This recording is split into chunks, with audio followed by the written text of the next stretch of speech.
जी बिल्कुल, आज रोज बोटाद जिल्ला खाते आदरणीय मुख्यमंत्री श्री भूपेन्द्रभाई पटेल साहेबનો સંપૂર્ણ કાર્યક્રમ હતો।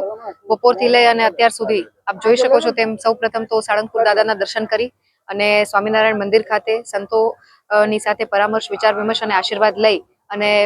રેલી સાથે આજે જ્યારે આ જન સમર્થન સભામાં ઉપસ્થિત થયા ત્યારે લોકોનો જે એક ઉત્સાહ અને વિકાસની રાજનીતિને પસંદ કરવાનો જે ઉમંગ હતો એ ક્યાંક ને ક્યાંક ઝલકાઈ રહ્યો હતો અને બોટાદ જિલ્લામાં જે રીતે વિકાસના કામો છેલ્લા કપલ ઓફ યર્સથી થયા છે એને જોતા અને સમગ્ર ગુજરાતને કેન્દ્ર સ્થાનમાં રાખીને ડબલ એન્જિનની સરકારના માધ્યમથી કેન્દ્ર સરકાર અને રાજ્ય સરકારના માધ્યમથી જે વિકાસના પ્રકલ્પોને સિદ્ધ કરવામાં આવ્યા છે અને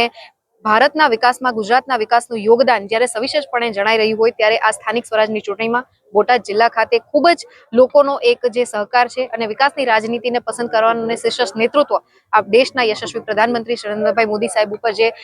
વિશ્વાસ રાખી અને સતત આ જિલ્લાએ ભારતીય જનતા પાર્ટીને સમર્થન આપ્યું છે ત્યારે આ વખતે પણ જિલ્લા પંચાયત, તાલુકા પંચાયતની ચૂંટણીમાં, નગરપાલિકાની ચૂંટણીમાં પણ આ જન વિશ્વાસ, આ જન સમર્થન અમને મળવાનું છે અને તમામે તમામ ઉમેદવારોને ખૂબ સરસ જંગી લીડ સાથે બોટાદ જિલ્લો જ્યારે ત્રીજું કમળ ખેડવી એટલે કે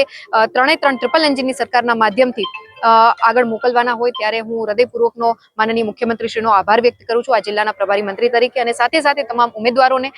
હૃદયપૂર્વકની શુભકામના આપું છું અને જનતા જનાર્દનને પણ એક વિનંતી અને અભ્યર્થના કરું છું કે કોંગ્રેસ પાર્ટી પાસે અને પ્રતિપક્ષો પાસે ન તો નીતિ છે, ન નેતા છે અને ન નિયત છે, પરંતુ ભારતીય જનતા પાર્ટીએ હંમેશા વિકાસની રાજનીતિ કરી તુષ્ટિકરણથી મુક્ત થઈ અને લોકો અને છેવાડાના માનવી સુધી દરેક સમાજને સાથે રાખી અને વિકાસના પ્રકલ્પને જ્યારે વખતો વખતથી સાકાર કર્યો છે ત્યારે આ વખતે પણ કમળના બટન ઉપર આપણે બધા દબાવીએ અને તમામે તમામ ભારતીય જનતા પાર્ટીના ઉમેદવારને મજબૂત અને જંગી લીડ સાથે જીતાડ્યો એ જ અભ્યર્થના સાથે હું ખૂબ ખૂબ હૃદયપૂર્વક એમનો આભાર માનું છું।